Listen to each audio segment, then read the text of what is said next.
Из-за пандемии двери музеев по всему миру на несколько месяцев оказались закрытыми. Многие выставки и экспозиции ушли в онлайн. Такой формат оказался достаточно успешным, однако полностью заменить живое общение с искусством у него вряд ли получится. Сейчас музеи постепенно возвращаются к привычному ритму жизни и активно готовятся к встрече с посетителями. Так, в Нижнепогосском историко-краеведческом музее для них приготовили масштабную выставку, посвященную 75-летию Победы. Ксения Лосева расскажет подробнее. Это на фотографиях у них морщины и взгляд всегда какой-то грустный. Война застала их совсем другими. Юными, сильными, со своими планами и надеждами. Пришлось оставить все. На борьбу с фашистами и защиту Родины за годы войны из Нижнепогосского района ушло более 17 тысяч человек. Дома их остались дожидаться женщины и дети, которые тоже делали все, а может быть даже и больше, чем могли ради общей победы.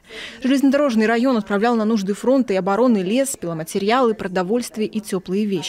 Мы отправляли туда продукты питания, отправляли деньги на танковые колонны, на создание самолетов. Вот. У нас в 1941 году в августе месяце Сереговский курорт был уже превращен в тыловой эвакогоспиталь. По возвращении фронтовиков, конечно, встречали их с радостью, живые, потому что ведь по Вымским берегам деревни, которые они ведь опустели. Мужики ушли на фронт, остались бабы и дети, пустые были деревни, женщинам было очень сложно выживать. Сегодня воспоминания о земляках-героях и том тяжелом времени бережно хранит Нижнепогосский историко-краеведческий музей.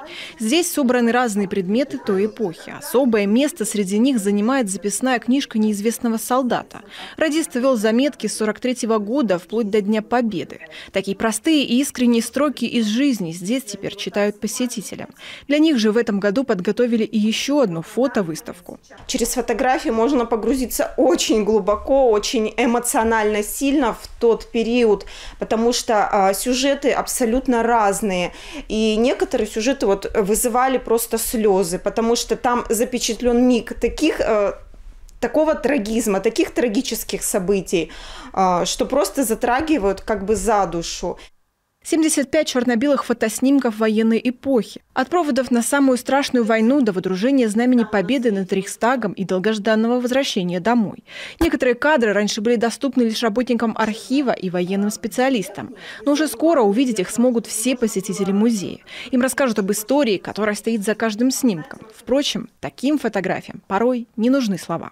Ксения Лосева, Олег Жуковский, телеканал Юрган-Емва.